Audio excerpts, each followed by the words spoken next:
Welcome back to our channel. ಇಲ್ಲ ನನ್ನ ಮಗಳು ಹಾಯ್ ಮಾಡ್ತಿದ್ದಾಳೆ ಎಲ್ಲರಿಗೂ. ಹಾಯ್ ಕರದು, ಹಾಯ್ ಕರಿ. ಎಲ್ಲರೂ ಹೇಗಿದ್ದೀರಾ?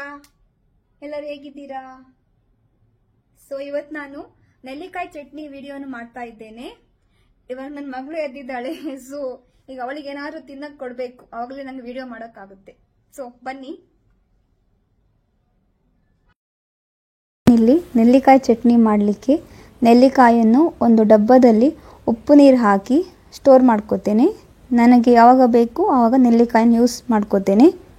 ಅದೇ ರೀತಿ ಇಲ್ಲಿ ನಾನು 3 ರಿಂದ 4 ನೆಲ್ಲಿಕಾಯನ್ನು ತೆಕ್ಕೊಂಡಿದ್ದೇನೆ. ಅದನ್ನು ಚೆನ್ನಾಗಿ ವಾಶ್ ಮಾಡಿಬಿಟ್ಟು ಸಣ್ಣದಾಗಿ ಕಟ್ ಮಾಡ್ಕೊಂಡಿದ್ದೇನೆ.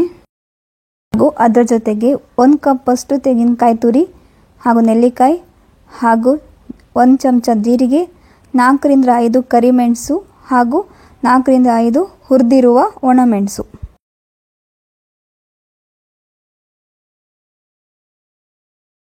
ಈಗ ನಾನು ಮಿಕ್ಸಿ ಜಾರಿಗೆ ಮೊದಲಿಗೆ 1 ಕಪ್ಪಷ್ಟು ತೆಂಗಿನಕಾಯಿ ತುರಿ ಹಾಗೂ ಹುರಿದಿರುವ ಒಣಮೆಣಸನ್ನು ಹಾಕಿ ಚೆನ್ನಾಗಿ ರುಬ್ಕೋತೇನೆ.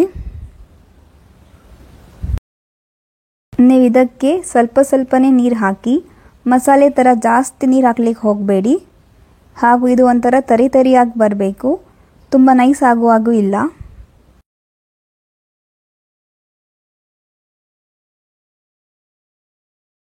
ಈಗ ಇದನ್ನು ನಾನು ರುಬ್ಕೊಂಡಿದ್ದೀನಿ.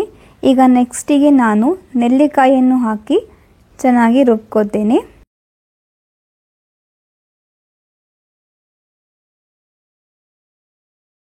ಇವಾಗ ಅದಕ್ಕೆ ಎಷ್ಟು ಬೇಕಷ್ಟು ಸ್ವಲ್ಪ ನೀರನ್ನು ಸೇರಿಸ್ಕೊಂಡಿದ್ದೇನೆ.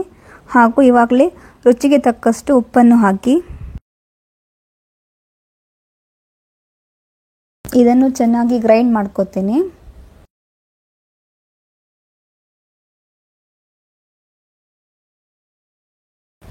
ಇವಾಗ ನಾನು ಒಂದು ಬಾಣಲಿಗೆ 1 ಚಮಚದಷ್ಟು ತುಪ್ಪವನ್ನು ಹಾಕಿದ್ದೀನಿ. ಅದಕ್ಕೆ ನಾನು 1 ಚಮಚದಷ್ಟು ಜೀರಿಗೆ ಪುಡಿ ಹಾಗೂ 4 ರಿಂದ 5 ಕರಿಮೆಣಸನ್ನು ಹಾಕಿ ಚೆನ್ನಾಗಿ ಹುರ್ಕೋತೀನಿ. ಇದನ್ನು ಸಿಮ್ಮಲ್ಲೇ ಹುರಿಬೇಕು.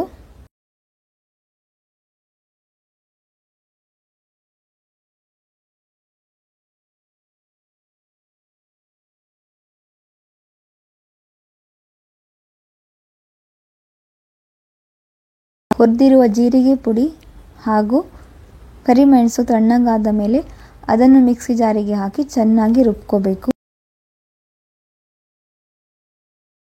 ವಾವ್, ಈಗ ನೆಲ್ಲಿಕಾಯಿ ಚಟ್ನಿ ರೆಡಿ ಆಗಿದೆ. ನಾನಿವತ್ತು ಬಾಯ್ಲ್ಡ್ ರೈಸ್ ಗಂಜಿ ಮಾಡಿದ್ದೆ. ಅದ್ರ ಜೊತೆಗೆ ಇದು ತುಂಬ ಒಳ್ಳೆ ಕಾಂಬಿನೇಷನ್. ಬೇರೆ ಏನು ಬೇಕಂತಿಲ್ಲ, ಸೂಪರ್ ಆಗಿ ಬಂದಿದೆ. ನೀವು ಒಮ್ಮೆ ಟ್ರೈ ಮಾಡಿ. Thanks for watching. Take care. Bye. Please subscribe to our channel.